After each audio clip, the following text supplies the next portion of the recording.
Rouen, la plus belle ville de France pour les choses du Moyen-Âge, disait Stendhal. Rouen n'est pas seulement une ville médiévale, c'est aussi et surtout une ville du monde. C'est pour cela que j'ai choisi Rouen pour vous parler aujourd'hui de la diplomatie, de la défense et du grand large. L'histoire de Rouen traverse les mers, traverse les fleuves et les océans.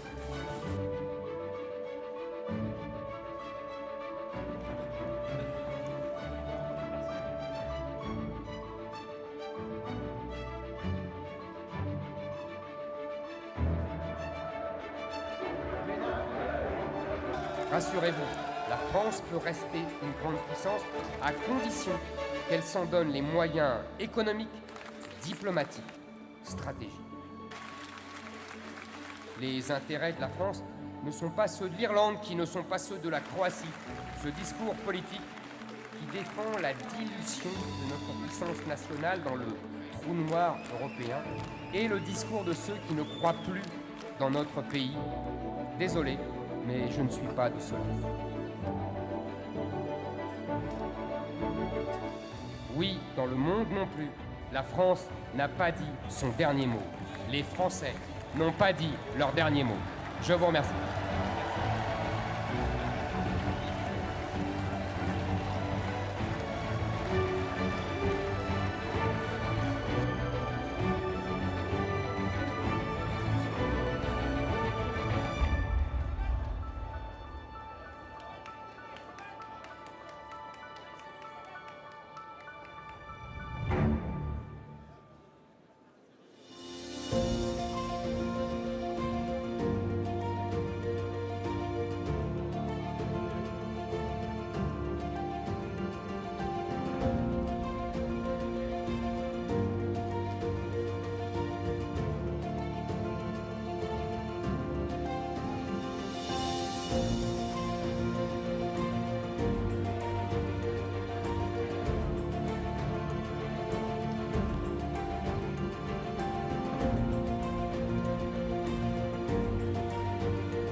J'aimerais vous parler de cette France silencieuse, celle qui ne prend pas la parole et dont personne ne veut parler, alors qu'elle n'aspire qu'à la liberté et la tranquillité. Cette France sans quota dans les médias, cette France dont tout le monde peut librement se moquer, cette France que certains ont même le droit de haïr. Ces Français se taisent et pourtant ils auraient tant à dire. Quand les populations étrangères les ont chassés des banlieues des métropoles, ils n'ont rien dit. Quand on a vidé les centres-villes de leurs villages au profit des supermarchés périphériques, ils n'ont rien dit. Quand on a décidé de les taxer pour leurs moindres faits et gestes, ils n'ont rien dit. Quand on a racketté leurs fils au lycée, ils n'ont rien dit. Quand on a harcelé leurs filles dans la rue, ils n'ont rien dit. Cette France, c'est la mienne, c'est la nôtre. Chez nous, les libertés ne sont pas une fin en soi. Elles sont le moyen de défendre notre dignité et notre identité. Des libertés pour ceux qui veulent vivre en paix, respecter leurs traditions, vivre comme des Français, penser comme des gens libres, travailler, créer, contribuer à perpétuer perpétuer ce pays que nous aimons tant. Pour que la France vive, il faut la laisser respirer. Qu'on nous laisse travailler et nous saurons prospérer. Qu'on nous laisse créer et nous saurons glorifier. Qu'on nous laisse vivre et nous saurons transmettre. Le mode de vie français n'a pas dit son dernier mot, car les Français n'ont pas dit leur dernier mot. Merci.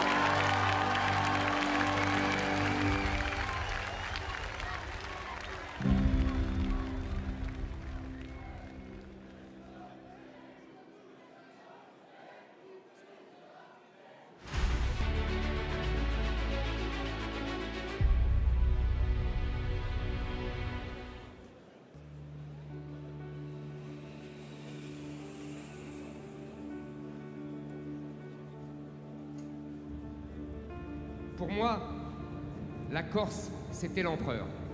L'empereur, c'était la France. Et la France, c'était ma patrie.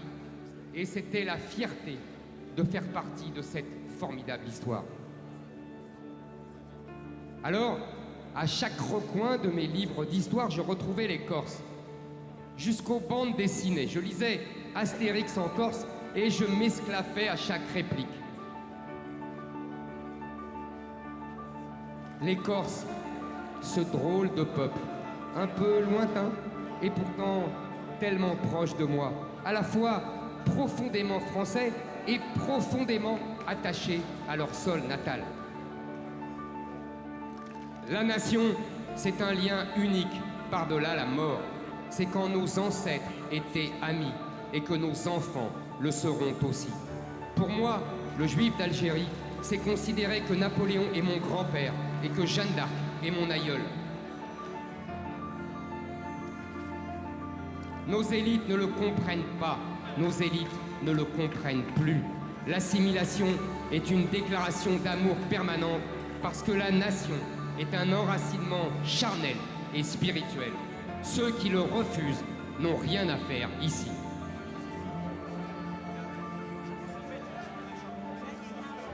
La France est déjà fort diverse.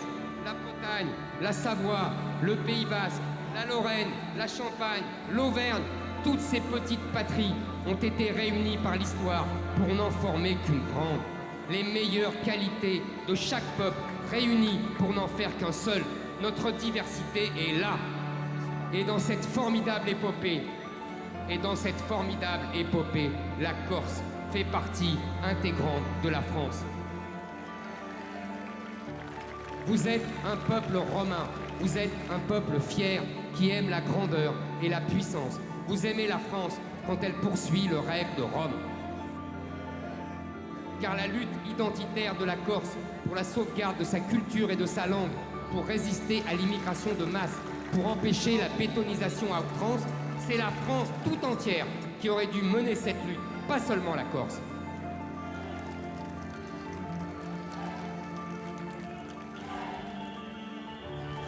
La France doit apporter la preuve qu'elle est de retour dans l'histoire du monde et qu'elle a renoué avec sa grandeur. Son État doit prouver qu'il sera implacable contre le crime, l'immigration de masse et les menaces extérieures. Les Corses veulent qu'on leur redonne le goût d'être français.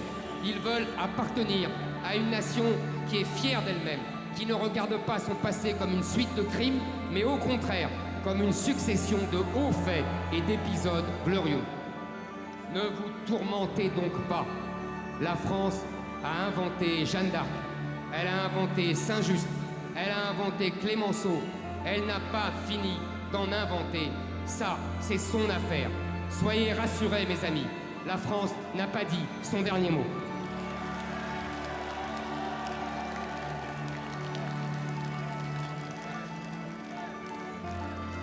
Merci à vous.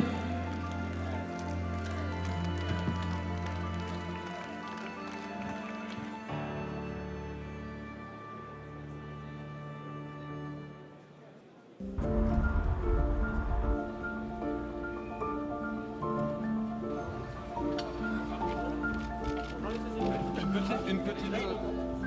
Voilà.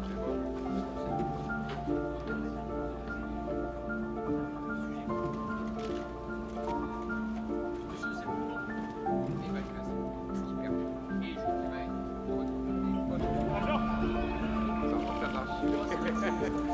Allez, on avance.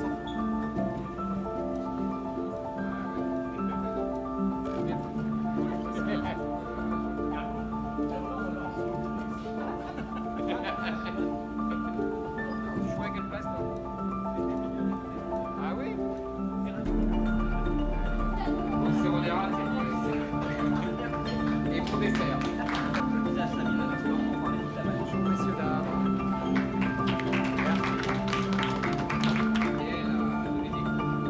Et donc,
ah ouais.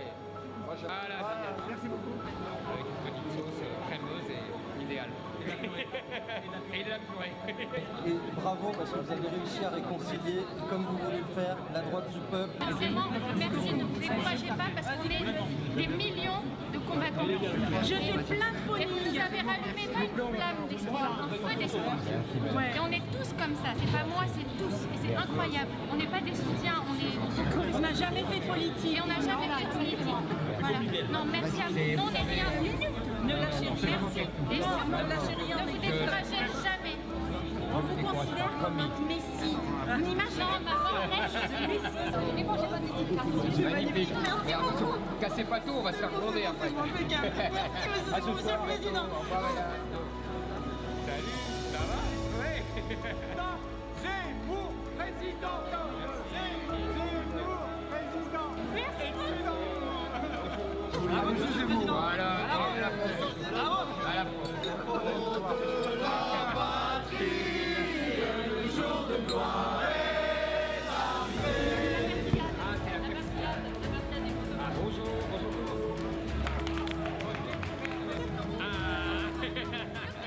Et bon, faites attention.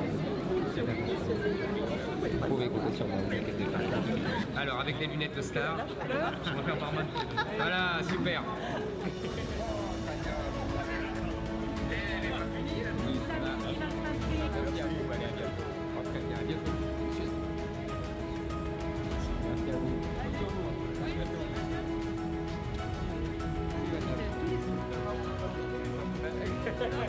Patrick Jardin nous fait l'honneur d'être avec nous ce soir. Rien ni personne ne nous en empêchera, parce qu'il faudrait nous arracher le cœur et qu'ils n'y arriveront pas. Le courage, c'est nous. Le panache, c'est nous. Le drapeau qui flotte dans le vent de l'histoire, c'est nous. Levons-nous pour dire à la France, la reconquête, c'est nous. L'union, c'est nous. Le peuple, c'est nous. Bienvenue aux militants de LR et de RN. Bienvenue à ceux qui votent et à ceux qui votent votez plus. Bienvenue à ceux qui espèrent et à ceux qui désespéraient. Bienvenue à la France silencieuse, à la France qui s'engage. Bienvenue à l'histoire et bienvenue à l'avenir. Vive le peuple, vive la République et surtout, vive la France!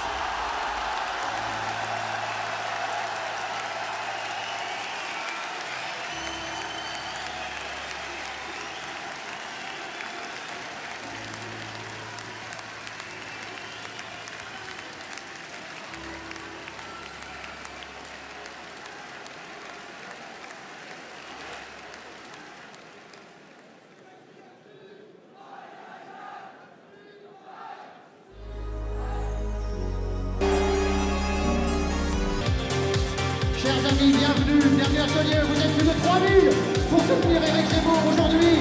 Heureux de vous retrouver dans ce magnifique foirail, le plus beau foirail de Bourgogne. Je vous remercie d'accueillir notre premier orateur. Il est maire de Chaume et Gourchamp dans le Côte d'Or. Il est leur coordinateur régional de Reconquête Bourgogne-Franche-Comté. Merci d'accueillir Franck Gaillard.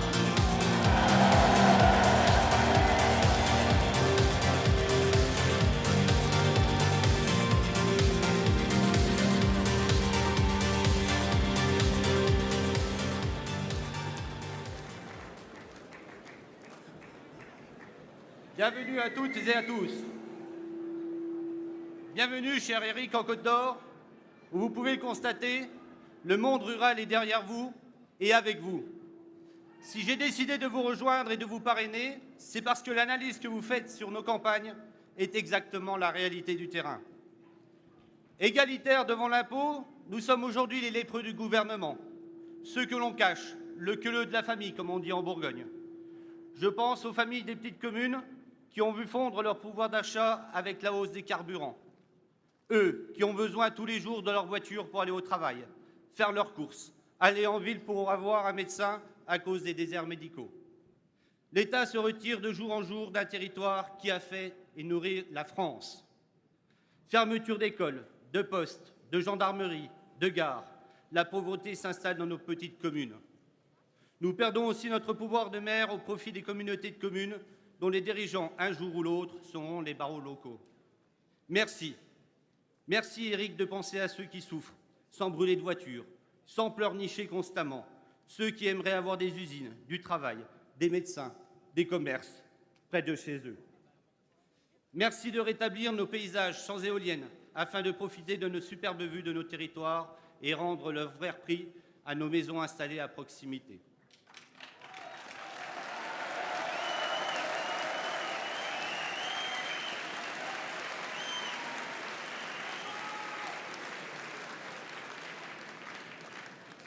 J'appelle les élus qui n'auraient pas encore fait le choix de parrainer Éric Zemmour, de nous contacter afin de réinsuffler la vie à la démocratie.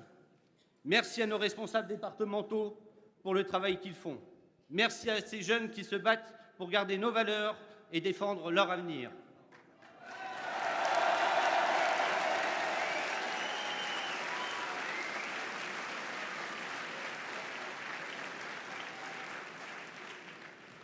Merci à Maurice Monnier, mon adjoint, pour toute l'aide qu'il m'apporte et pour son travail opiniâtre.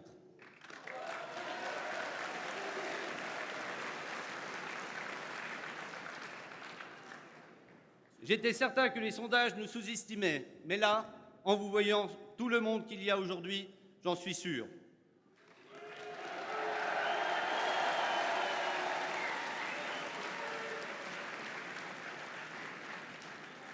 Merci à vous tous, amoureux de la France, notre patrie, de votre chaleureux soutien, car sans vous, la France mourra. En revanche, avec vous, comme dit l'autre, tout va bien se passer. Vive Zemmour, vive la France!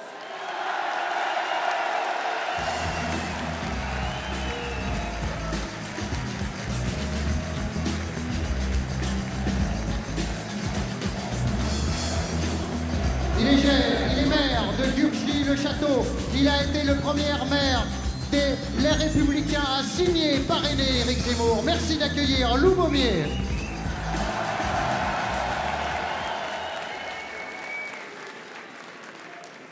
Chers amis, chers compagnons, ils pensaient que nous étions seuls et nous voici des milliers. Ici, c'est Saulieu. Ici, c'est le Morvan, terre de forestiers, terre de paysans, terre de résistants. Français, sachez que où que vous habitiez, Éric Zemmour a quelque chose à vous dire.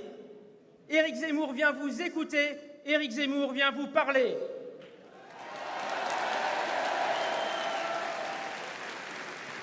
Si nous sommes aussi nombreux, c'est parce que nous nous battons pour la France, pour réaffirmer que force doit rester à la loi républicaine, pour faire vivre la démocratie en proposant à nos concitoyens de faire un vrai choix lors de la prochaine élection présidentielle. Car pendant 4 ans et demi, on a voulu nous enfermer dans un duel insoutenable, un duel inacceptable, en nous imposant un duel Macron-Le Pen que nous ne voulions pas. Un duel bien évidemment joué d'avance, ben voyons. Il se trouve qu'en politique, rien n'est écrit. Et pour preuve, quelques semaines ont suffi pour qu'autour d'Éric Zemmour, nous ayons pu ouvrir le jeu et démontrer que l'élection présidentielle n'était pas jouée d'avance. Quelques semaines ont suffi pour qu'autour d'Éric Zemmour, nous ayons pu constituer une équipe capable d'accéder et d'exercer les responsabilités. Quelques semaines ont suffi autour d'Éric Zemmour pour que nous ayons pu mettre sur la table un projet d'alternance, une espérance, écartant toute forme de complaisance, voire de connivence avec Emmanuel Macron. Parce que les Français désirent le changement, parce que cette volonté d'alternance est puissante, Éric Zemmour est en passe de changer la donne.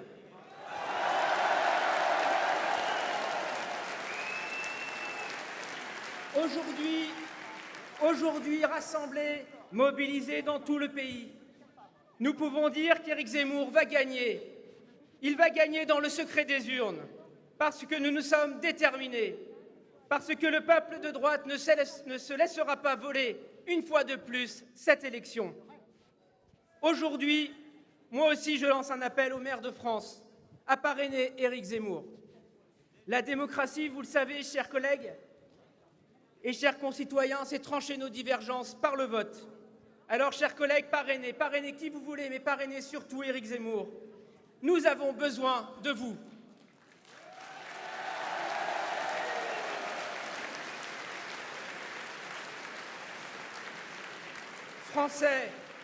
Français, si vos maires venaient à parrainer un maire, dites-leur que vous seriez fiers, car parrainer un candidat, c'est parrainer la démocratie.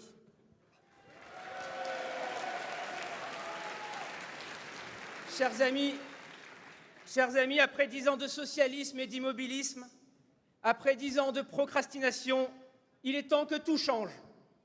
Avec François Hollande, nous pensions avoir touché le fond. Eh bien non.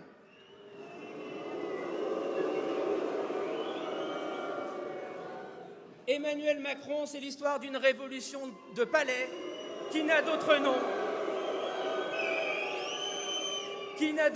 qu'Is No Good, parce que son bilan est calamiteux. Son bilan, c'est 0. Les déficits publics en hausse, le déficit commercial en hausse, l'insécurité en hausse, et l'immigration, c'est l'explosion. Alors, y a-t-il vraiment un pilote dans l'avion? Et même la réforme des retraites, c'est 0. En 5 ans, elle a été imaginée, négociée, annoncée, reportée, renégociée, retirée, réannoncée. Mais aujourd'hui, que peut-on attendre d'un homme qui n'a pas de courage? Même sur le plan international, c'est la honte. En quelques mois seulement, Emmanuel Macron a réussi à se brouiller avec les États-Unis, avec l'Australie, avec l'Algérie, avec le Mali, avec le Royaume-Uni et maintenant avec la Russie.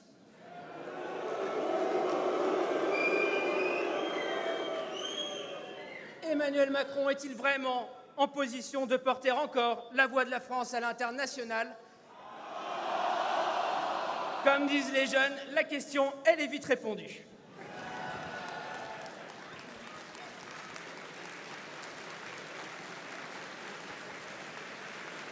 Aussi, pour offrir aux Français l'alternance à laquelle ils aspirent, nous devons et nous voulons rassembler. Rassembler tous ceux qui pensent qu'impossible n'est pas français.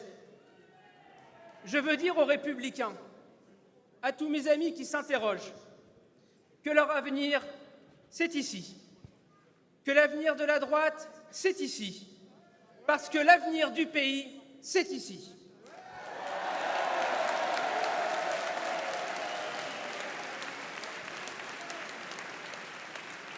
Parce qu'ici, Parce qu'ici, lorsqu'on parle de liberté et de responsabilité, on ne rougit pas. Parce qu'ici, lorsqu'on parle de travail, on ne s'excuse pas.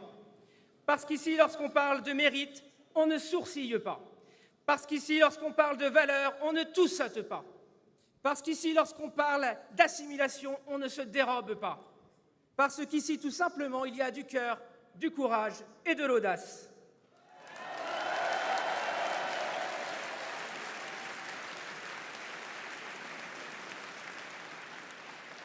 Parler d'assimilation, n'est-ce pas rappeler que ce qui nous rassemble doit être plus fort que ce qui nous différencie, que l'universalisme est préférable au communautarisme et que l'ouverture restera toujours plus forte que le repli sur soi.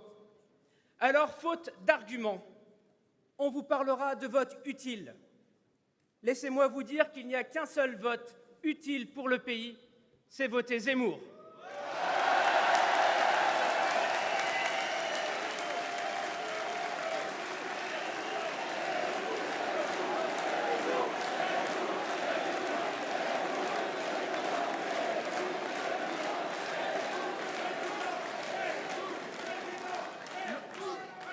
Chers concitoyens, longtemps vous vous êtes demandé ce que vous pourriez faire pour votre pays.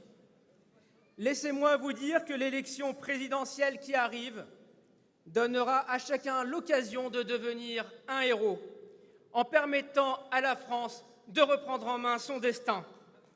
Oui, voter Éric, c'est historique. Alors,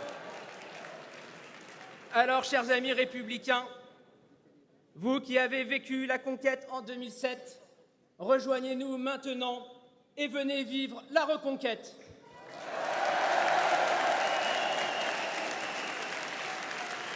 Venez vivre la reconquête, parce qu'avec Éric Zemmour, la France ne s'excusera plus, parce qu'avec Éric Zemmour, la République ne reculera plus, parce qu'aujourd'hui, la République, c'est Éric.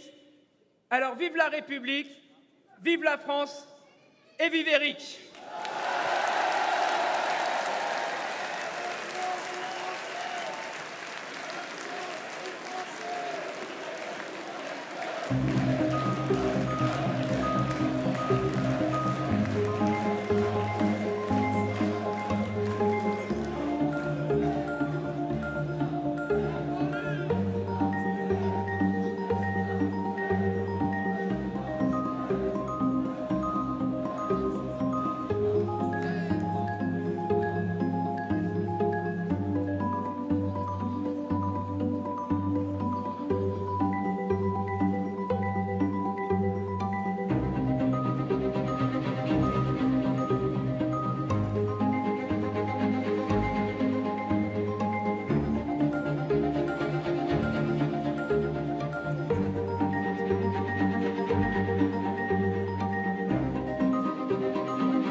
Bonjour à tous.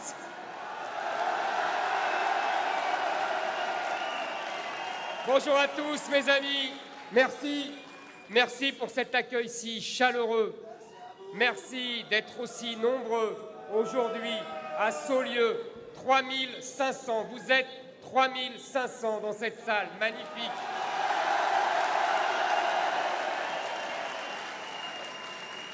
Merci, mesdames et messieurs les élus devant moi. Merci de votre arrivée ici. Merci de votre soutien. Merci à vous.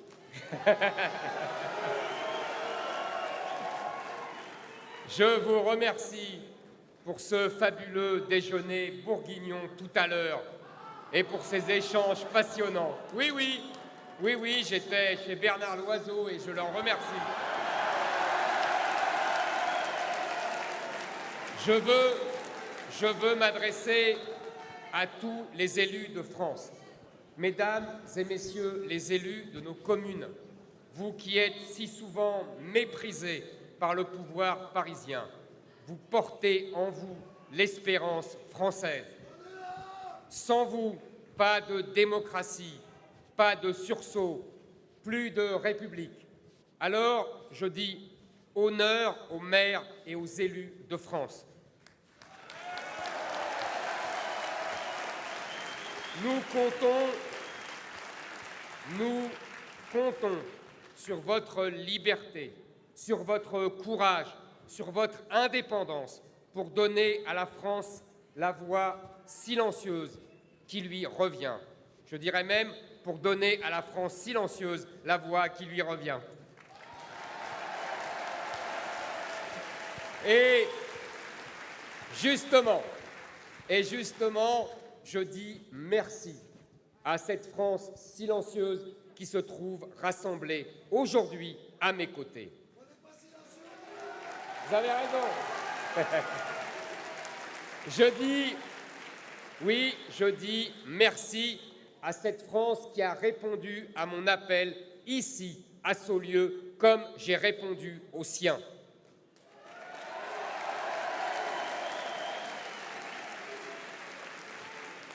Nous sommes ensemble aujourd'hui, dans ce marché aux bestiaux, dans le cœur de cette France rurale que nous aimons tant, pour parler ensemble de l'État protecteur que nous voulons. Et c'est un réel honneur d'être aujourd'hui chez vous, dans la capitale du Morvan, au cœur de la Bourgogne. J'avais hâte de venir à votre rencontre car à chaque fois que je suis passé à Beaune ou à Dijon, j'ai rencontré des Français qui m'ont toujours accueilli comme un ami.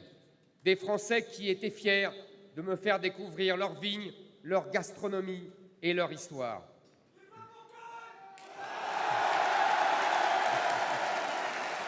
Je suis d'accord. Vive la Bourgogne. Oui.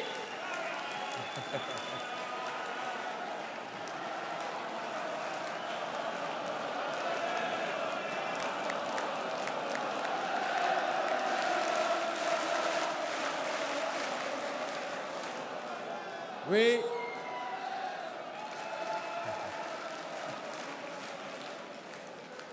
Oui, mes amis, vous êtes des Français qu'on ne peut qu'aimer.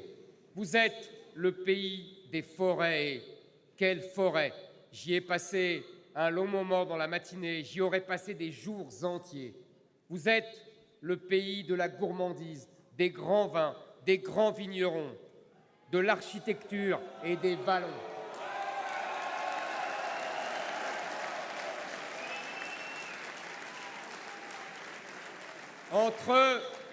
Entre la Bourgogne et la France, c'est une très longue et très belle histoire, et très mouvementée. À chaque chapitre de notre longue épopée nationale, on retrouve la Bourgogne, d'Alésia au maquis de résistants du Morvan, en passant par la guerre de 100 ans. Votre région a sa place dans chaque chapitre de notre grande histoire.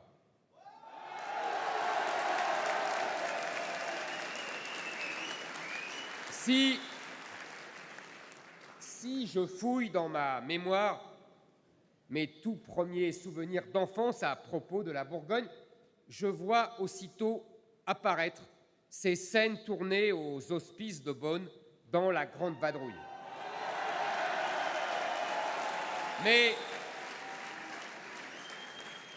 mes yeux de gamin de la banlieue s'émerveillaient devant le grand cœur de Bourvil et riaient de la mauvaise foi impérieuse de De Funès. Admiraient aussi le courage de ses bonnes sœurs. Oui, beaucoup d'héroïsme, beaucoup d'humour, voilà qui définit sans doute un Bourguignon.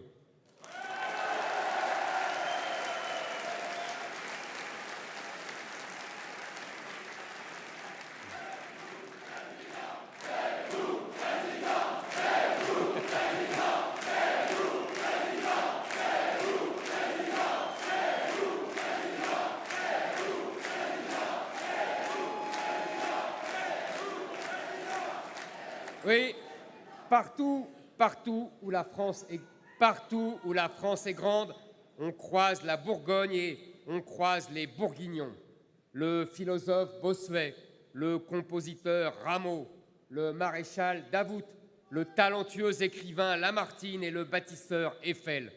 Si vous retirez de l'histoire de France l'un de ces grands noms de Bourguignons, notre destin n'est plus le même. Oui, les Bourguignons ont laissé une trace indélébile dans l'histoire de notre nation.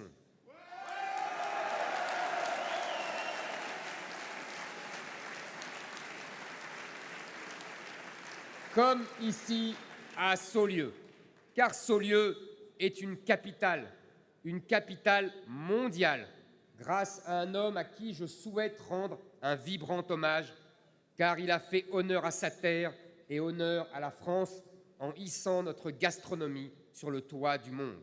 Vous l'avez reconnu, je parle évidemment de Bernard Loiseau. Oui.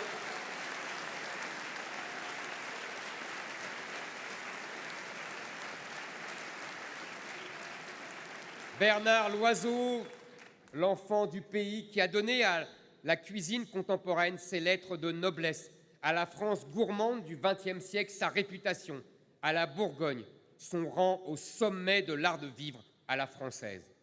Et aujourd'hui, ce sont ses filles qui annoncent cette semaine qu'elles reprennent le flambeau. C'est une belle histoire qui ne finit pas.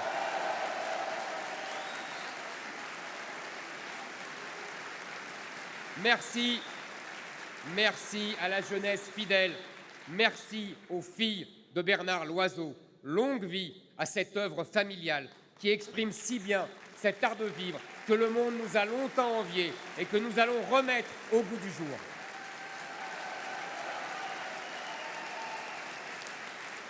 Ce soir, je veux vous dire également l'admiration particulière que j'ai toujours eue pour un très grand Bourguignon. C'est un personnage d'histoire, c'est un homme de guerre redoutable, c'est un très grand Bourguignon et un immense Français. Il s'agit de Sébastien Leprestre de Vauban.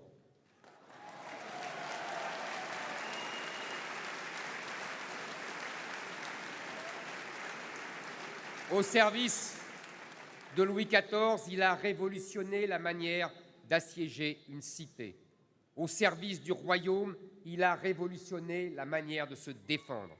Encore aujourd'hui, à travers le monde, les ingénieurs chargés de bâtir des défenses militaires s'inspirent des grands principes inventés par Vauban. Mais Vauban n'était pas qu'un chef de guerre. Celui qui était si attaché à son Morvan natal et à son château de Bazoches était aussi un esprit soucieux de la condition humaine et du bon développement du royaume.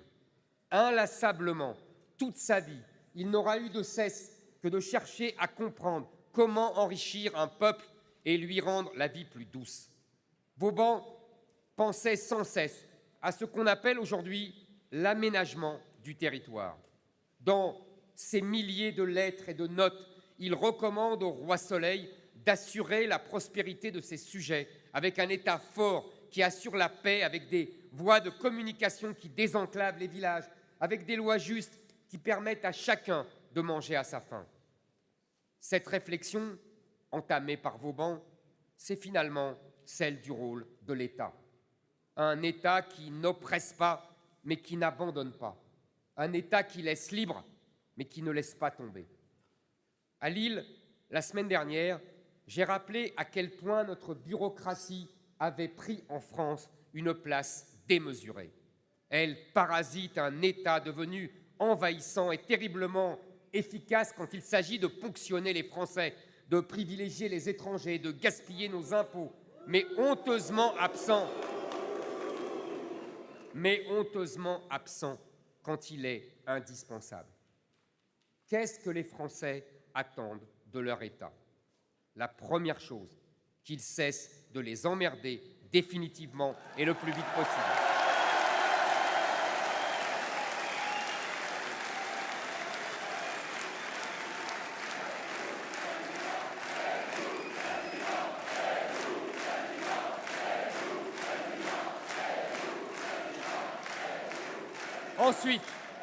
Ensuite, qu'il arrête enfin d'être si cruel avec les faibles, les honnêtes gens, les innocents, et si lâche avec la racaille, les criminels, les gangs et les mafias.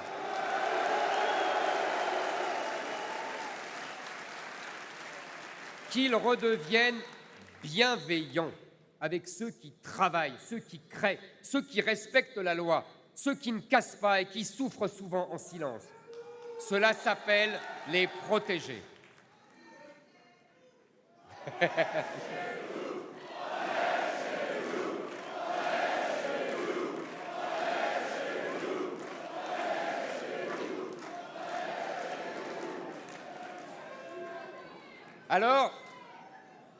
Alors aujourd'hui, mes amis, je suis venu vous parler de protection.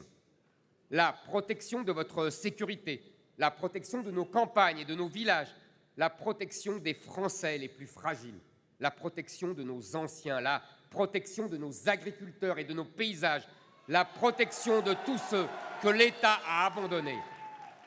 Partout où la puissance publique était attendue, partout où elle a terriblement déçu, je veux vous protéger.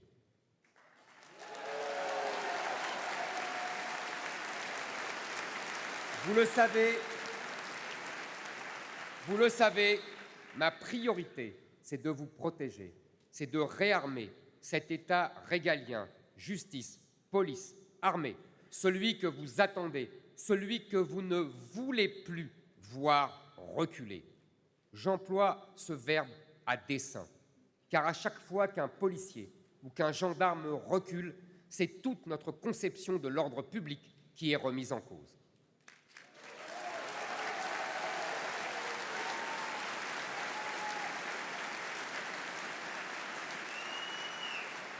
C'est pourquoi je veux, pour nos forces de l'ordre, une présomption de légitime défense, car je ne peux plus supporter que dans notre pays, ce soit toujours les policiers qui tremblent quand la police n'a peur de rien.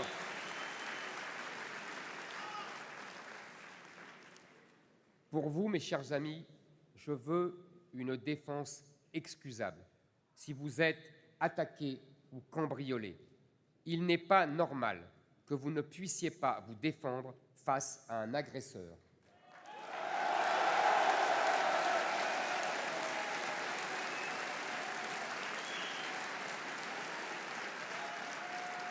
Il n'est pas normal que vous n'ayez pas le droit de défendre vos biens, votre vie et la vie de votre famille.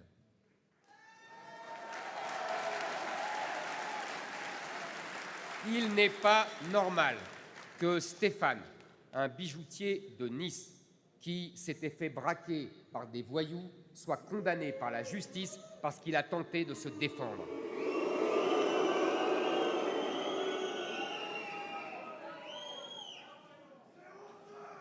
Moi, je veux une justice qui vous donne le droit de vous défendre.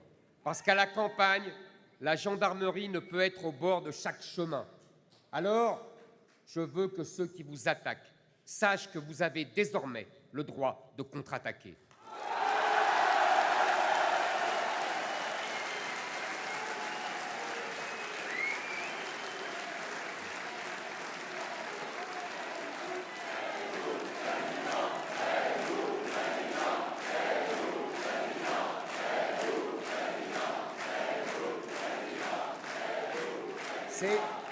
C'est cela qui s'appelle la défense excusable.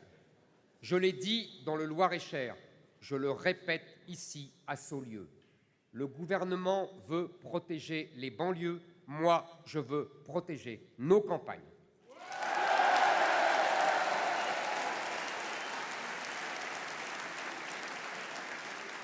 Emmanuel Macron veut une politique de la ville, moi je veux une politique de la campagne.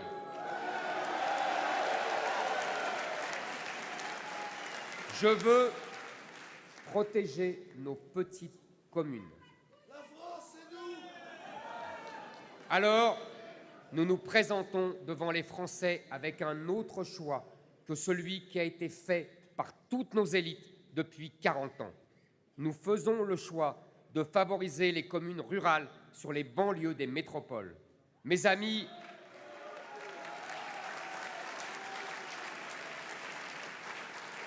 amis, rendez-vous compte, depuis l'élection d'Emmanuel Macron en 2017, votre département de la Côte d'Or n'a pas pu toucher un seul euro du plan national Cœur de Ville. Oui, pas un seul euro. Alors, avec nous, les milliards d'euros de la politique de la ville seront redirigés massivement vers vos campagnes.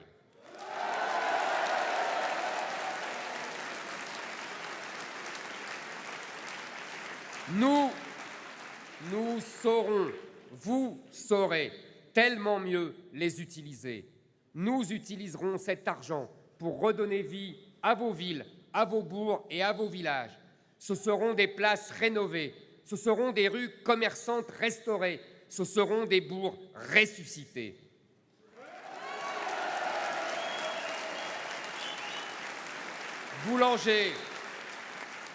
Boulangers, cordonniers, coiffeurs, fleuristes, quincailliers, épiciers, artisans, indépendants, vous n'avez pas besoin d'un État qui vous agresse, d'un État qui vous ponctionne, d'un État qui mesure vos passe-portes et vous harcèle de formulaires. Vous avez besoin d'un État qui vous protège de la concurrence déloyale et d'un État qui vous protège de l'insécurité que vous subissez.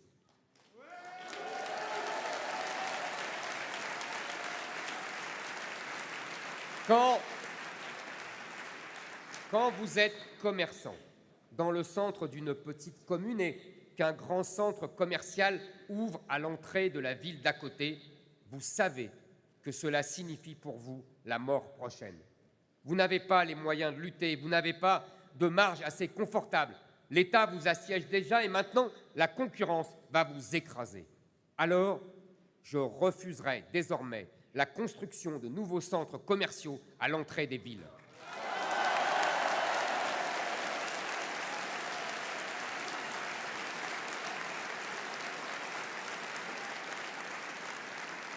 On a de la marge. Notre pays est déjà champion en la matière.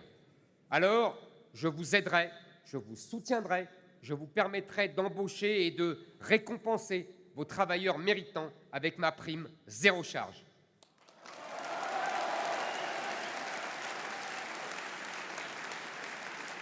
Nous ne voulons plus voir nos rues commerçantes envahies par des panneaux à vendre sur chacune des boutiques.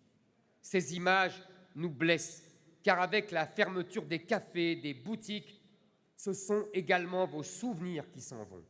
Les souvenirs de votre grand-père attablé avec ses amis au café de la place, les souvenirs de votre grand-mère qui plaisantait avec le boucher, vos souvenirs d'enfance, dans ces rues pleines de joie, où tout vous semblait si naturel et à l'époque immortel.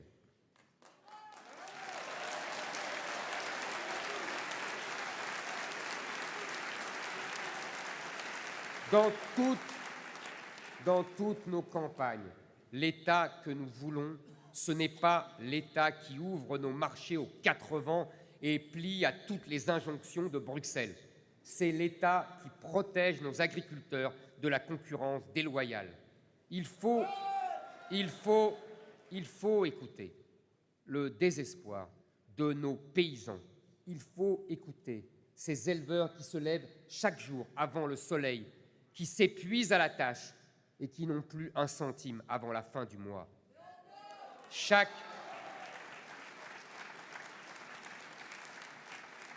suicide nous déchire le cœur. Je leur ai assez que l'on se soumette aux intérêts des autres pays européens au prix de notre agriculture, au prix de la survie de nos agriculteurs.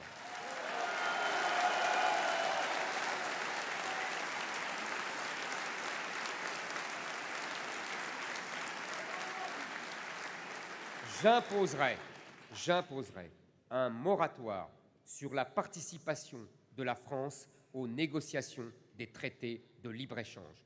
Je mettrai fin au regroupement de plusieurs enseignes dans les centrales d'achat, car je ne veux plus que la grande distribution puisse systématiquement étrangler nos producteurs.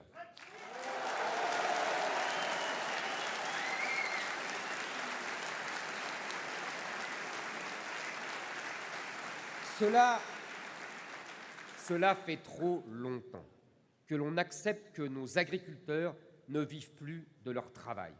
Je veux leur permettre de dégager des bénéfices et de vivre décemment de leur travail.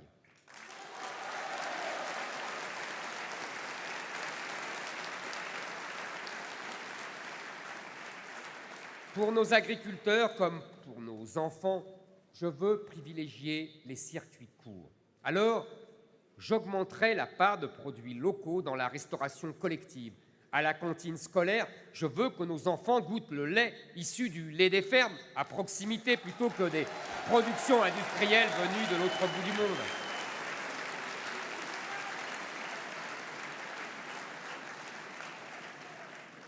Je veux qu'avant toute chose, les enfants de Saulieu puissent savourer à l'école le fromage du Jura et la viande charolaise.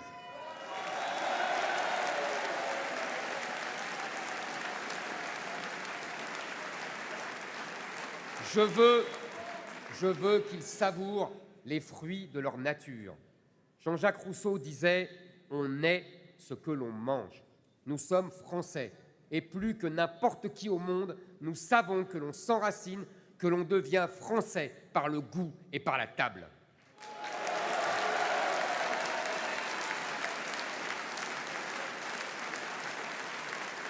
Les circuits courts,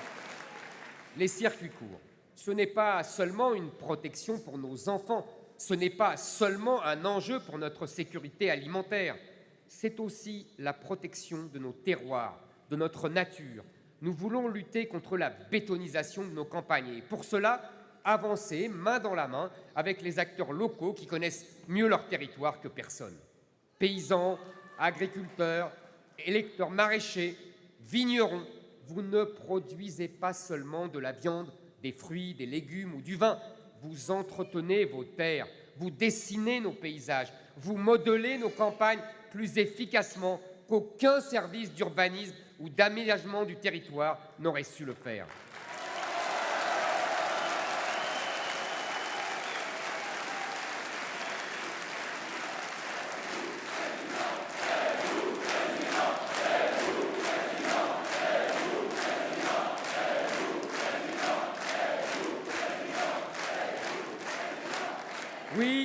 Oui, vous êtes de véritables acteurs du service public, du bien commun, car votre travail sert tout un écosystème.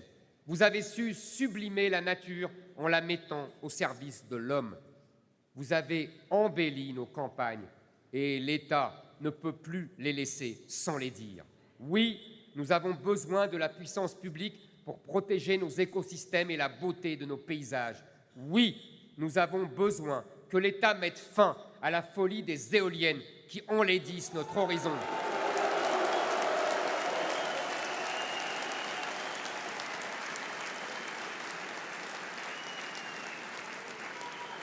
Ici, en Côte d'Or, les projets d'éoliennes ont poussé comme des champignons ces dernières années. Dans toute la région, vous avez raison de siffler, dans toute la région Bourgogne-Franche-Comté, on en compte actuellement 677. Et dans toute la France, déjà 8000 éoliennes viennent remplacer dans le panorama les lointains clochers et les flèches des cathédrales. Ces milliers d'éoliennes aussi inutiles que bruyantes, aussi laides qu'inefficaces, qui ne font que satisfaire quelques bobos parisiens qui n'ont pas à vivre à côté d'elles.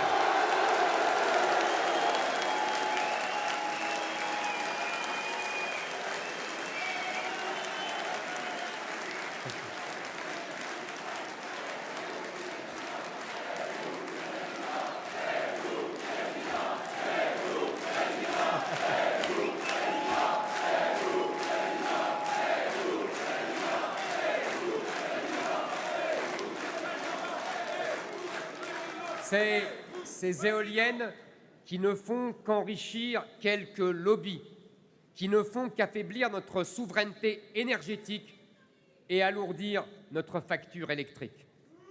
J'ai appris que de nouveaux projets étaient prévus dans votre région, notamment à Pagny-la-Ville. Soyez rassurés, si je suis élu président, ces projets ne verront jamais le jour, car nous mettrons fin à tous les futurs projets d'éoliennes.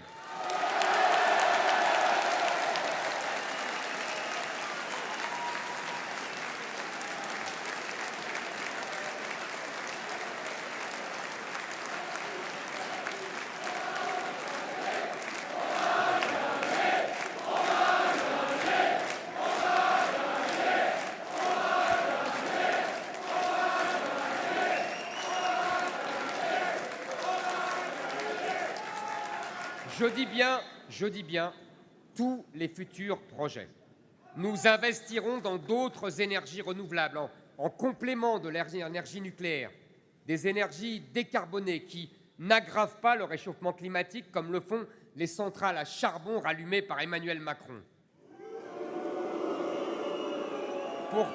Pour protéger nos paysages, nous voulons aussi prévoir une stratégie de long terme. Alors, je veux vous parler d'un sujet que vous connaissez bien. Je veux vous parler de la forêt française. Pour elle, nous voulons penser pour les siècles qui viennent comme le firent nos ancêtres, comme le firent nos rois avec l'administration des eaux et forêts, comme le fit bien sûr le grand Colbert et comme le fit le Conseil national de la Résistance. Nous serons, nous aussi, les infatigables défenseurs de ce trésor français.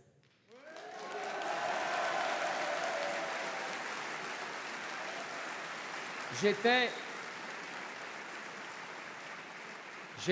ce matin avec Harold dans la forêt domaniale de Saulieu. Votre forêt n'est pas seulement un atout, ce n'est pas seulement une ressource, c'est un trésor. Alors, je ne peux me résoudre à ce que le vert-manteau de la France soit liquidé par ceux qui ne peuvent comprendre que dans une futaie, des siècles d'histoire et de labeur nous contemplent.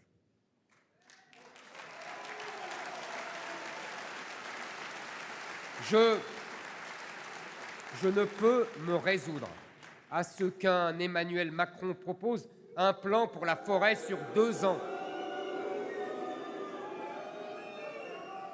Un plan sur la forêt pour 2 ans, alors qu'une forêt s'exploite en 50, 60 ans et parfois bien plus. Aujourd'hui,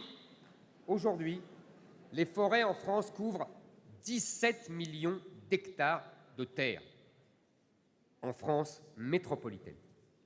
Pourtant, la forêt souffre. Pourtant, la filière souffre. La politique forestière française est à l'image de la politique de nos 40 dernières années. Il n'y a plus de vision, plus de cap. La filière bois, qui emploie davantage que l'industrie automobile, est aujourd'hui délaissée par les pouvoirs publics. Et l'adage selon lequel le bois paye la forêt n'est plus d'actualité, car l'équilibre économique a été rompu, si bien que la fonction économique de la forêt ne suffit plus à assurer ses autres fonctions. Les pratiques de vente de bois ne permettent plus aux industriels de sécuriser suffisamment leurs approvisionnements, et les métiers de l'exploitation forestière et de la première transformation de bois manquent désormais d'attractivité. Il y a aussi le changement climatique. Il augmente le risque de tempêtes, de sécheresses, lesquelles favorisent la prolifération des champignons ou d'insectes parasites, comme nous l'avons vu avec les récentes attaques de scolytes. Dès 2022, nous mettrons en place un grand plan forêt, une stratégie forestière nationale pour valoriser cette recherche qui couvre un tiers de notre territoire. Nous créerons un fonds de reboisement et d'adaptation au changement climatique sur le modèle du Fonds forestier national créé par le Conseil national de la résistance, puis supprimé par la gauche plurielle de M. Jospin sur pression de la Commission européenne. Tant de forêts privées sont délaissées, tant de forêts connaissent des événements climatiques extrêmes. Ce fonds devra les protéger. Et pour mener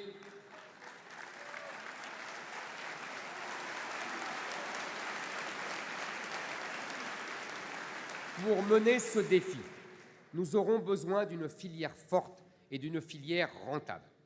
Je revaloriserai donc les métiers de l'industrie du bois et je développerai massivement l'apprentissage. Nos jeunes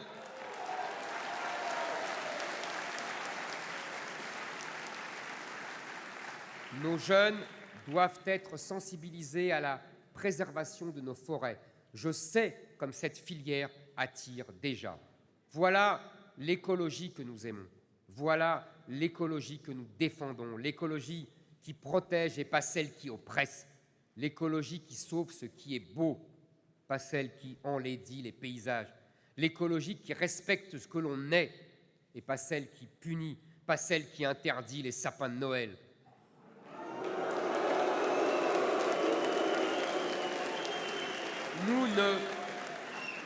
Nous ne voulons pas sacrifier notre gastronomie, nos agriculteurs, nos pêcheurs, nos chasseurs.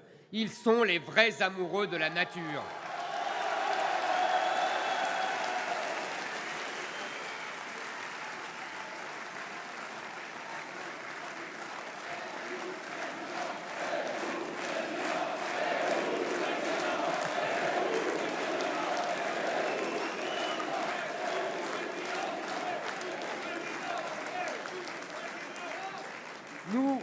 Nous en avons assez de ces reportages contre l'élevage, de ces articles contre la chasse, de ces manifestations contre la viande.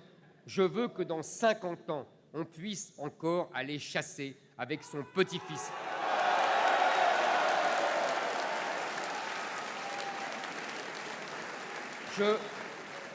Je veux que l'État rompe enfin avec cette folie de l'écologie punitive qui ne fonctionne pas, car on ne changera pas les Français avec des taxes ou des amendes. Nous n'abandonnerons pas notre manière de vivre, notre manière de manger, notre manière de boire, notre manière de nous divertir. Je sanctuariserai la pratique de la chasse, de la pêche, comme des éléments constitutifs de notre patrimoine culturel.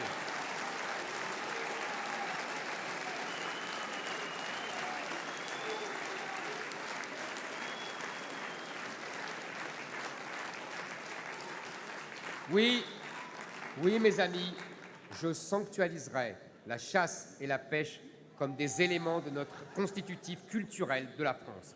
Je veux que l'État reconnaisse officiellement que les agriculteurs, les chasseurs, les pêcheurs sont des acteurs de la vie rurale et de l'entretien de la faune et de la flore.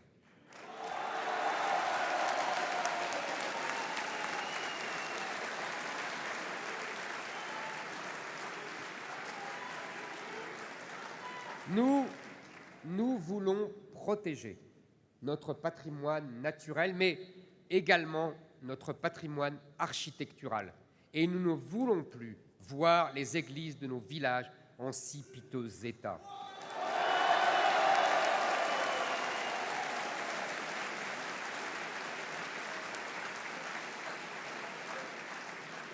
Nous n'acceptons plus que dans un pays de patrimoine comme le nôtre, nos vieux châteaux se meurent ou que nos abbayes tombent en ruine. Bien sûr, nous protégerons notre patrimoine.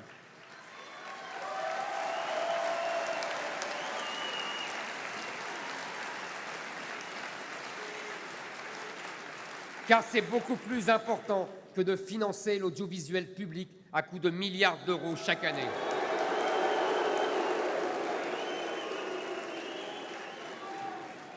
Protéger nos centres-villes, protéger nos commerçants, protéger nos agriculteurs, protéger notre patrimoine naturel et architectural, voir enfin nos impôts utilisés à bon escient.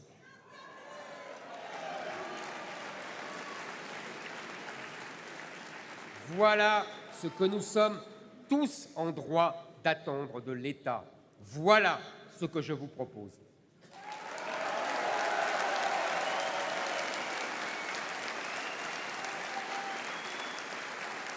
Car il y a urgence. Oui, il y a urgence. Nos campagnes sont en danger. Elles se dépeuplent, elles vieillissent, elles s'appauvrissent, elles perdent peu à peu leur vie.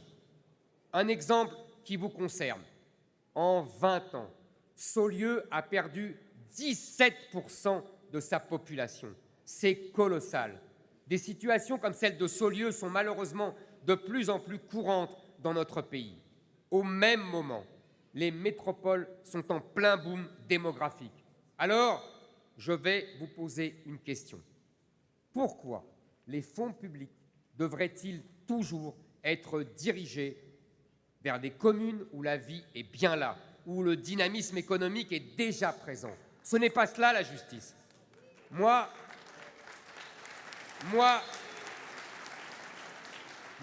je veux protéger vos communes. Je veux qu'elles se repeuplent. Je veux que les services publics reviennent, que les commerçants, les médecins, les maternités arrivent.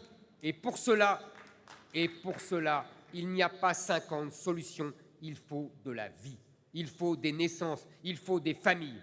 Alors, j'encouragerai la natalité grâce à la bourse de naissance. La bourse de naissance, c'est 10 000 € à chaque famille rurale pour la naissance d'un nouvel enfant.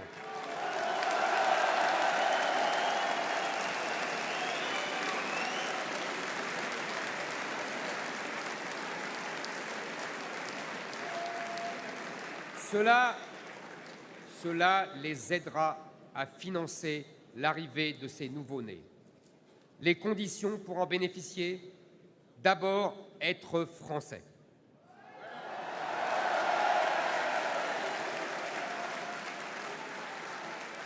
Ensuite,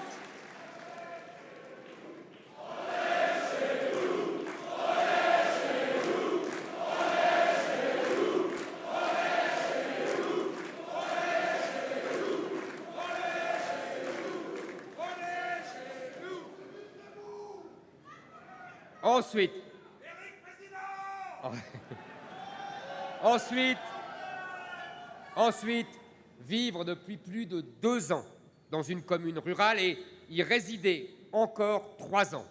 Et puis, faire un enfant quand même.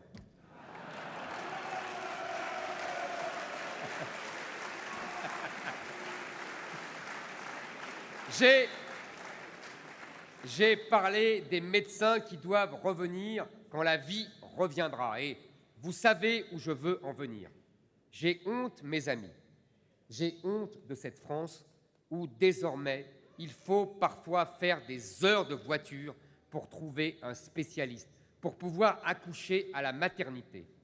Un maire me disait hier que dans sa commune, un phénomène se multiplie, les accouchements au bord des routes.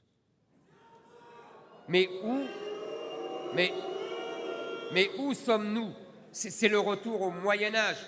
J'ai honte de cette France où l'on peut perdre un proche uniquement parce que le service des urgences le plus proche a fermé ses portes il y a quelques années. J'ai honte de cette France où l'espérance de vie à la campagne est plus courte qu'à la ville, justement à cause des déserts médicaux.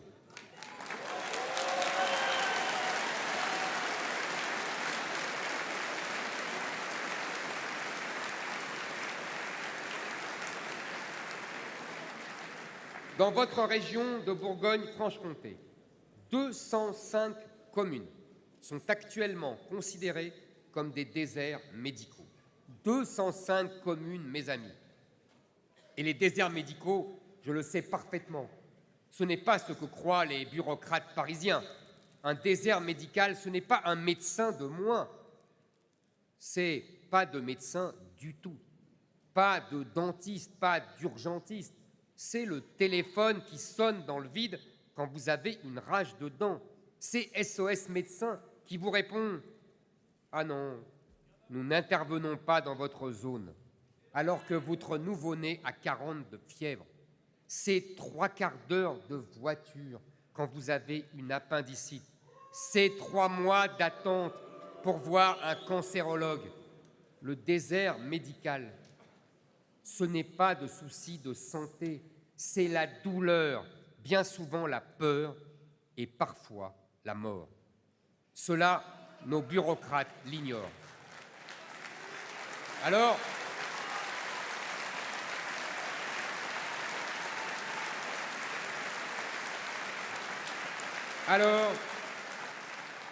nous ne voulons plus de l'État qui impose un numerus clausus absurde pendant qu'il laisse tant de villages désertés par la médecine. Je veux plus de médecins français. Je veux plus de vie dans nos communes rurales pour donner envie à nos médecins de venir y vivre. Je veux rétablir le système de garde pour les médecins sur l'ensemble du territoire.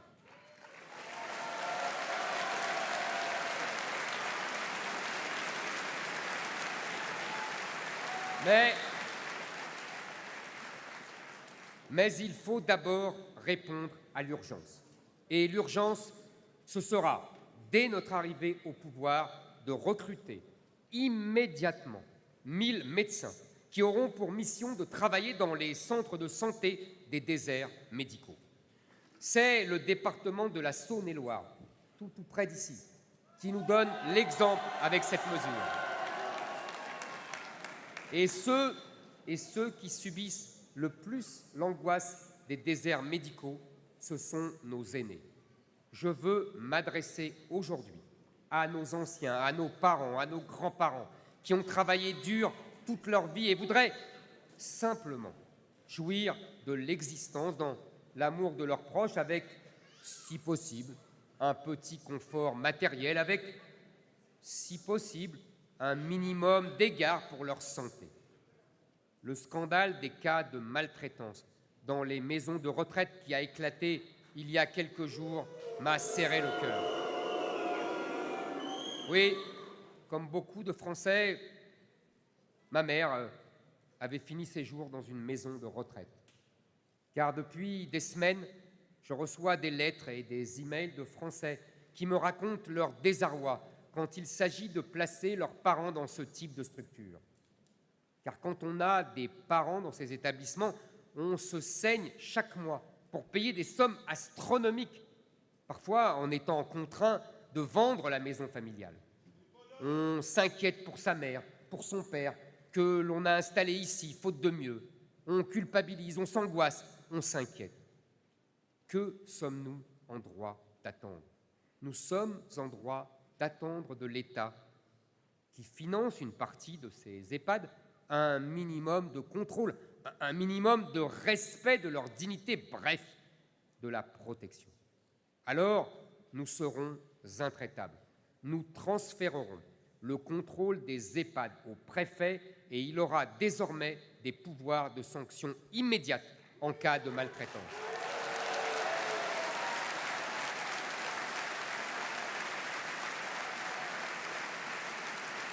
Si certains propriétaires d'EHPAD veulent agir comme des délinquants, ils seront traités comme des délinquants.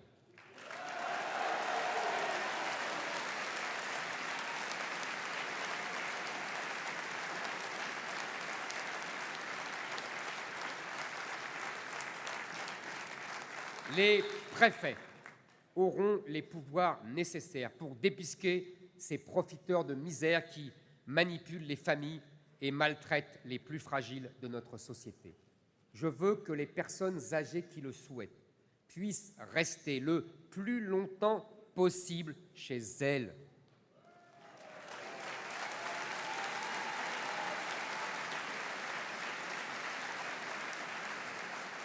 Pour cela, je veux simplifier les services d'aide à domicile dans chaque département et soutenir tous ceux qui prennent soin des autres, les aidants familiaux et les soignants. En bref, je préfère la retraite à la maison que la maison de retraite.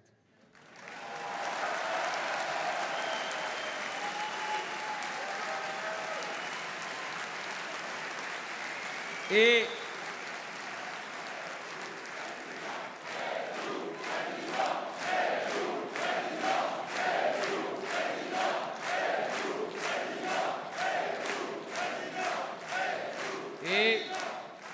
je veux que ceux qui vivent chez eux puissent y vivre dignement. Oui, je veux que nos aînés vivent dignement. C'est pour cela que, dès l'été 2022, nous rétablirons la demi-part fiscale des veuves. Je ne veux plus que ces femmes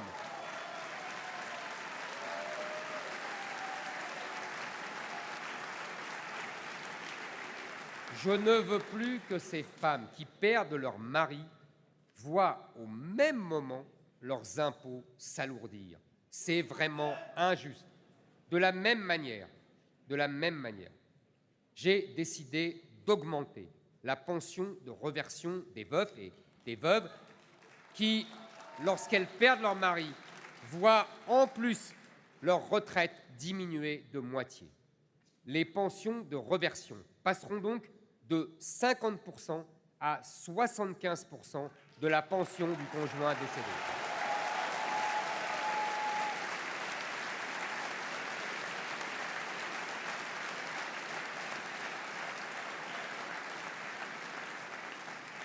Alors, je dis à nos aînés, je veux que la France redevienne la France. Je veux que votre génération puisse léguer aux suivantes une nation dont vous n'ayez pas honte. Je veux que vous ayez le sentiment d'avoir travaillé dur pour d'autres résultats que l'amertume et la colère. Je veux que vous vous sentiez en sécurité, chez vous, dans votre pays, sans avoir peur pour vos enfants, et que vos vieux jours soient des jours tranquilles, confortables, consacrés à vos familles et à vos passions, sans angoisse ni désespoir.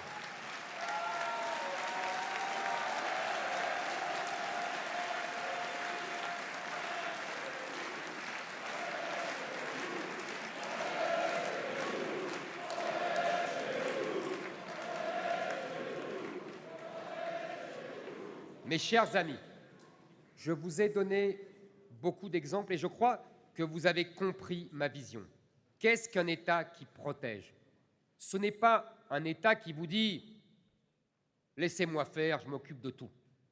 Ce n'est pas un État qui vous ment en vous disant « je vais vous donner ce dont vous avez besoin et tout sera gratuit ». Car ça, c'est un mensonge de politicien. C'est un mensonge parce que cet argent magique dont on vous parle, c'est votre argent. Pour vous faire les chèques qu'il vous promet, cet État va vous ruiner. Parce que derrière chaque nouvel assistanat, il y a un nouvel impôt. Derrière chaque nouvelle subvention, il y a une nouvelle taxe. Derrière chaque cadeau, il y a une baisse de votre pouvoir d'achat. Je vous écoute depuis des mois. Et je vous comprends, ce n'est pas ce que vous attendez de l'État. Vous avez raison, cet État-là ne vous protège pas, car vous appauvrir, vous ruiner, détruire votre pouvoir d'achat, quoi qu'il en coûte, c'est le contraire de la protection.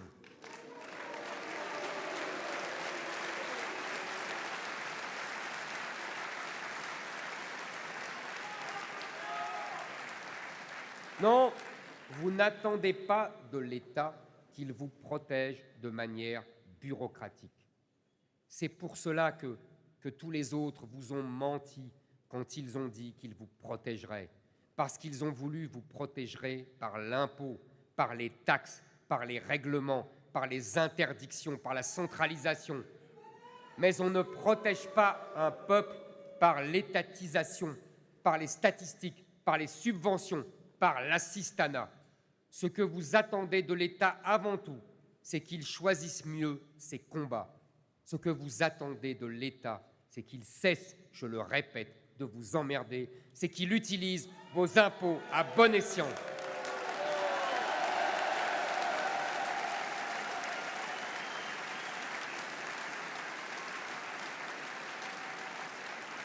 Vous voulez, et vous avez raison, que l'État protège votre argent au lieu de protéger les immigrés avec votre argent.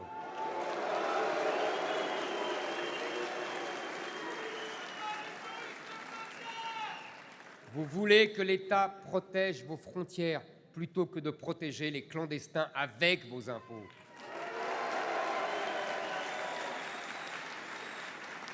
Vous voulez que l'État protège votre créativité, votre courage, votre dynamisme, plutôt que de protéger la bureaucratie. Vous attendez de l'État qu'il croie en votre intelligence, en vos efforts, en votre capacité à travailler, à créer. Oui, chers amis, vous voulez le mérite, vous voulez la liberté, vous voulez le pouvoir. Vous préférez vous battre pour vous acheter un jour une maison individuelle à vos frais, plutôt que de faire la queue pendant 10 ans pour obtenir une place dans une HLM financée par vos impôts. Et vous avez raison.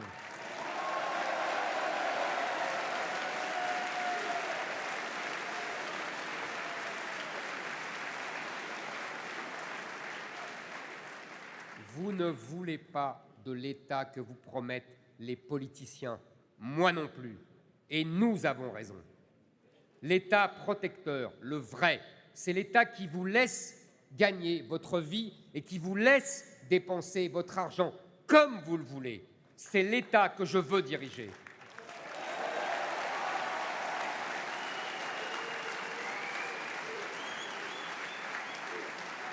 C'est...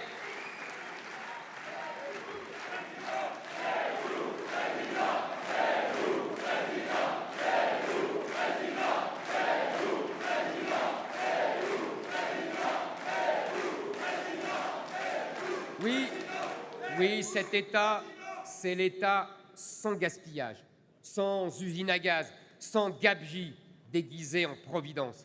C'est l'État qui respecte vos efforts au lieu de les décourager. C'est l'État qui respecte votre argent au lieu de vous le voler.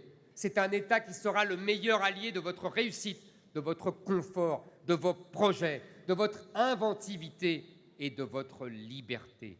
C'est l'État qui sera le garde du corps de votre propriété et de vos biens contre les squatteurs et les voyous.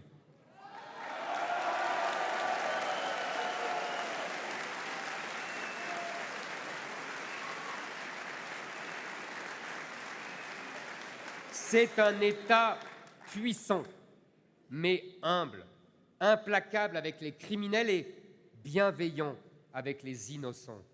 C'est un État qui veut que vous soyez heureux, comme vous le voulez, chez vous et pour vous.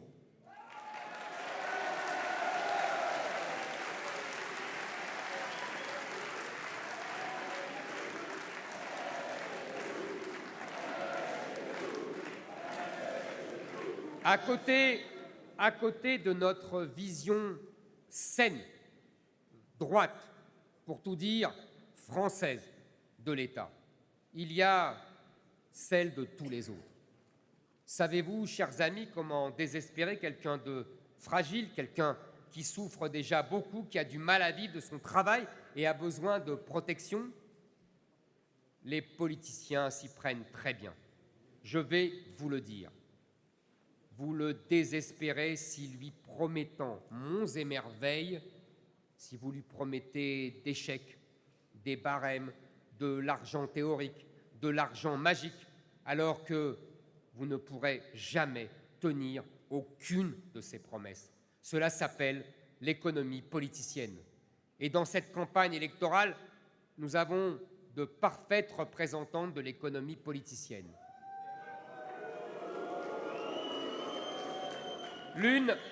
L'une d'entre elles s'appelle Valérie Pécresse.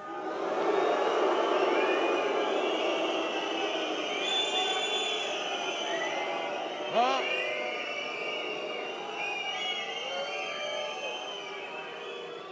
Je n'exagère pas. Avez-vous lu le programme de Valérie Pécresse?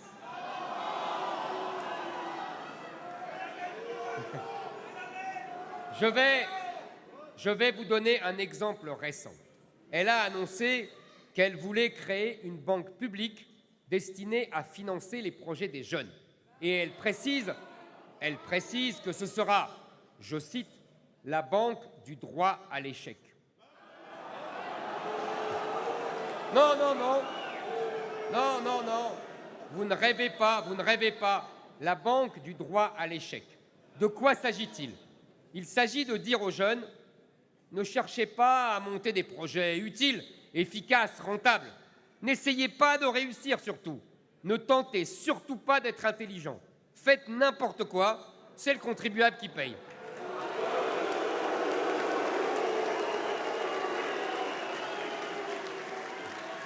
C'est très exactement le contraire de ce qu'il faut faire.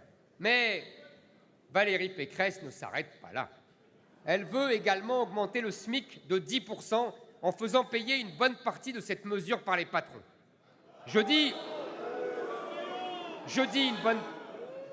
une bonne partie parce qu'elle a déjà reculé devant le MEDEF. Mais si elle recule devant le MEDEF, qui peut croire qu'elle tiendra face aux voyous?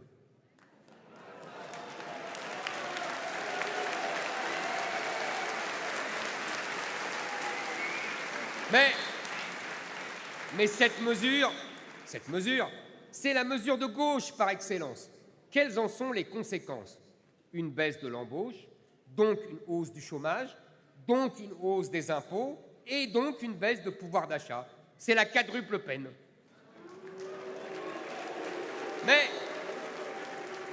Mais Valérie Pécresse continue. Elle veut créer 500 000 logements. Pourquoi?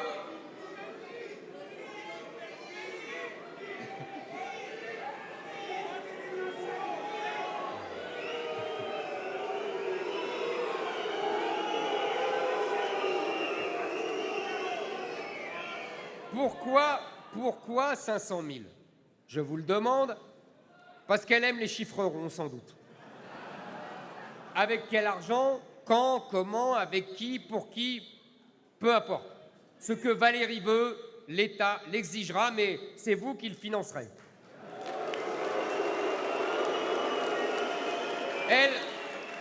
Elle a déjà annoncé qu'elle couvrira le pays de logements sociaux. Et comme elle annonce vouloir casser les ghettos pour répartir les populations des banlieues, elle fera de chaque village un 9-3 miniature et il y aura en France autant de zones de non-droit.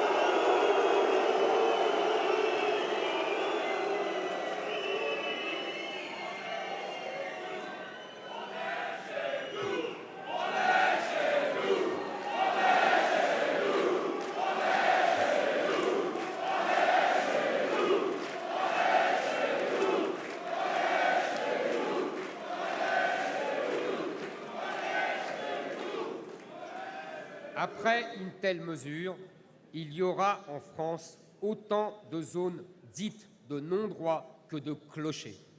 Alors que nous voulons débarrasser notre peuple de la bureaucratie, des taxes excessives et des impôts injustes, Valérie Pécresse, elle, veut les multiplier à l'infini. Disons-le, non, Valérie Pécresse n'est pas de droite. Et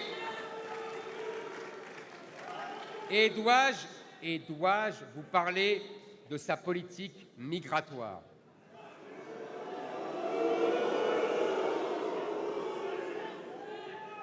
quand elle doit faire face au grand remplacement, Valérie Pécresse remplace le courage par le charabia. Non, mes amis, Valérie Pécresse ne supprimera pas le droit du sol. Valérie Pécresse ne réservera pas les aides sociales ou les logements sociaux aux Français. Elle n'expulsera pas les délinquants étrangers. Elle ne réduira ni le nombre d'entrées légales, ni le coût de l'immigration.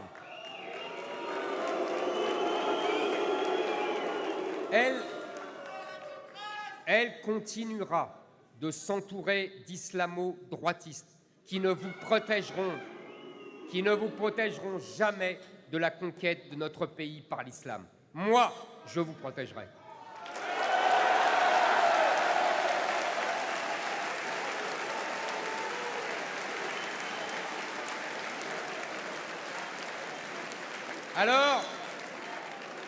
Alors, je dis à ceux qui veulent voter Pécresse en espérant avoir un Zemmour centriste, un Zemmour soft, un Zemmour light, un Zemmour filtré, calfeutré, tamisé.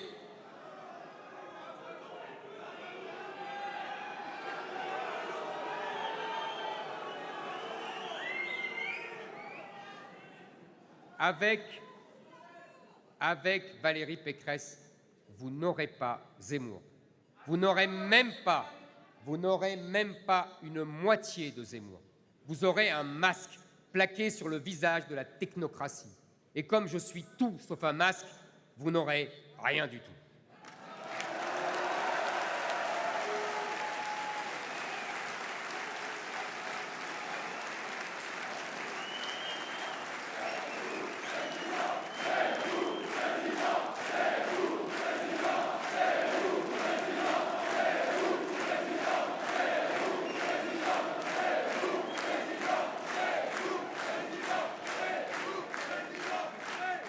C'est pour cela, mes amis, que je veux m'adresser aujourd'hui, depuis Saulieu, aux républicains lucides sur Valérie Pécresse et qui disent à voix basse qu'avec elle, non, ce ne sera pas bien, jamais de la vie, mais ce sera tout de même un peu mieux qu'avec Macron. Je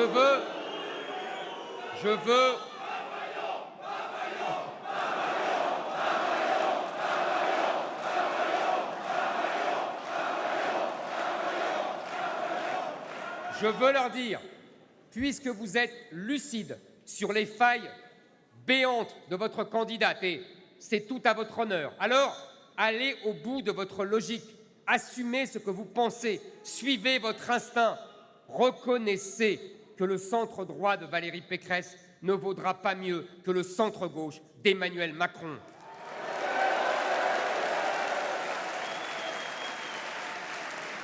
Ce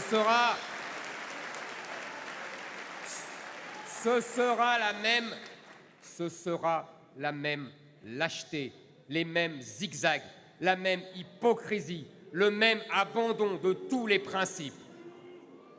Résultat, nous aurons les mêmes reculs, les mêmes renoncements, les mêmes sourires glaciaux et la même arrogance blessante, le même remplacement et le même déclassement.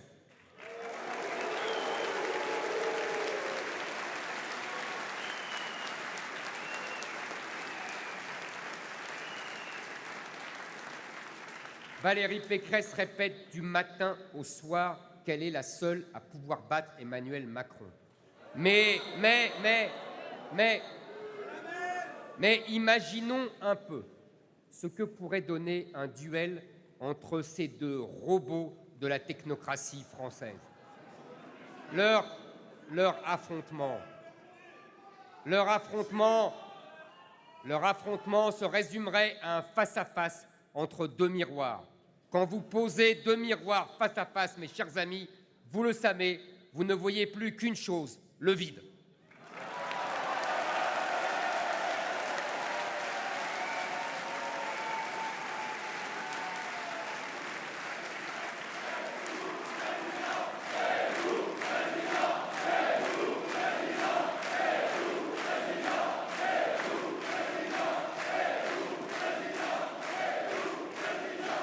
Oui, le vide à l'infini. Nous aurions alors un pays sans opposition ni majorité. Macron contre Pécresse, c'est Big Brother contre Big Sister.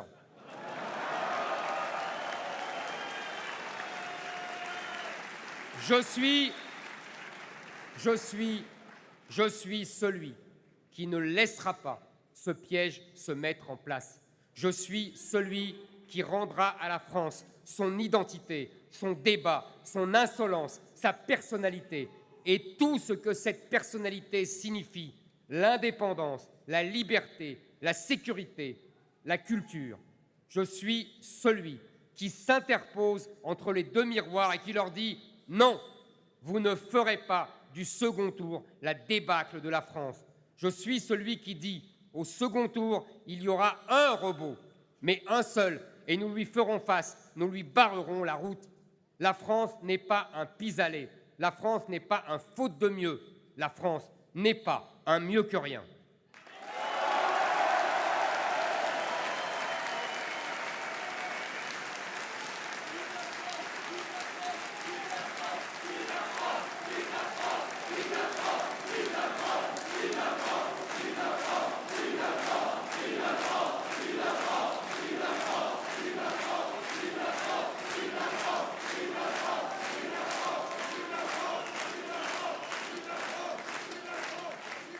Oh, je sais que beaucoup chez LR se disent « Non, Zemmour, c'est bien, il dit tout haut ce qu'on pense tout bas, mais il est courageux. Mais moi, je veux un président tranquille, pépère, un candidat qui ne fait pas de vagues. » Je veux vous répondre, mes chers amis, car je sais que vous aimez par-dessus tout votre pays. Dans la situation où se trouve la France, pas de vague, c'est la mort.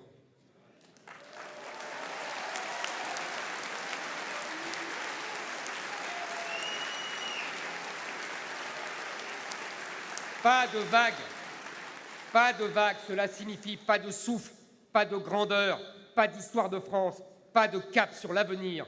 Victor Hugo écrivait au sujet de la navigation en mer « Point de vent, plus d'espoir ». Mes amis, depuis des décennies, la France est naufragée par un ouragan de mauvaises décisions. Les vagues sont déjà là, elles déferlent sur nous et je suis le seul à refuser que nous soyons bientôt noyés. Sortez de la tiédeur, partez à l'abordage de la fatalité, soyez vous-même. Et ce n'est pas seulement moi qui vous le demande, c'est la France qui vous en supplie.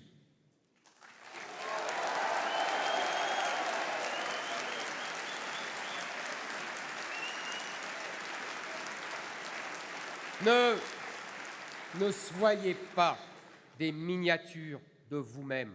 Je vous connais, je vous côtoie, je vous rencontre. Je sais qu'en ce moment, vous vous dites « bientôt, dans 57 jours, ce sera le jour du premier tour. » Et dans l'isoloir, l'histoire de France me regardera. J'aurai alors le choix entre sauver les LR et sauver la nation. Ne vous trompez pas d'idéal.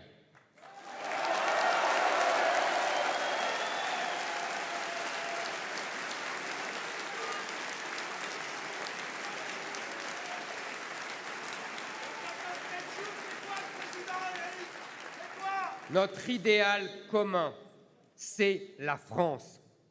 Notre idéal, c'est préserver la France que nous aimons, assurer un avenir à nos enfants dans ce pays que nous chérissons.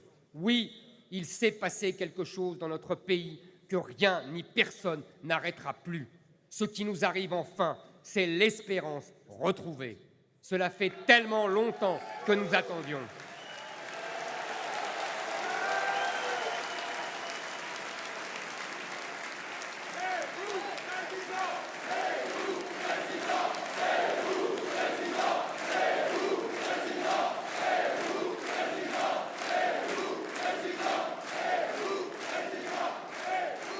Ce succès inédit, je le dois, nous le devons à tous les efforts et sacrifices que vous faites chaque jour pour convaincre les Français autour de vous.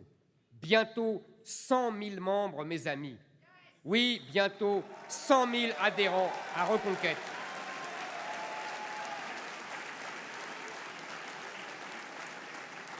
Oui, bientôt 100 000 adhérents à Reconquête.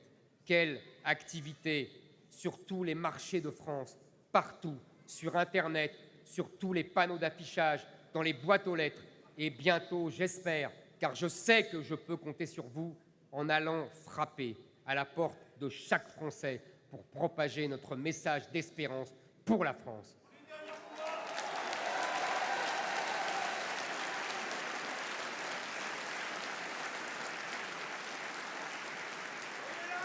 Oui, c'est grâce à votre énergie militante que nous sommes en train de montrer à la France qu'impossible n'est pas français.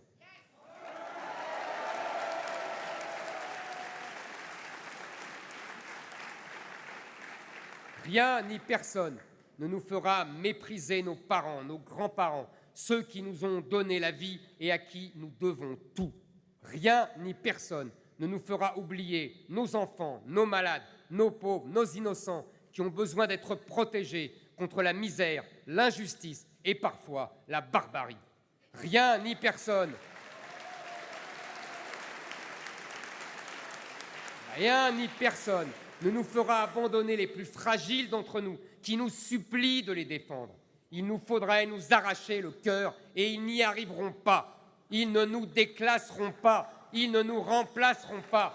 Nous vivrons chez nous et pour nous. Parce que l'amour entre les générations, c'est nous. L'État qui libère au lieu d'écraser.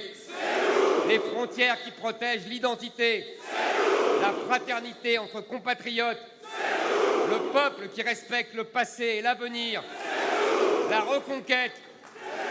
Vive nos pères et nos mères, nos enfants, nos frères. Vive la générosité dans la prospérité. Vive la communauté nationale, courageuse, souriante, créatrice. Vive la République et surtout, vive la France!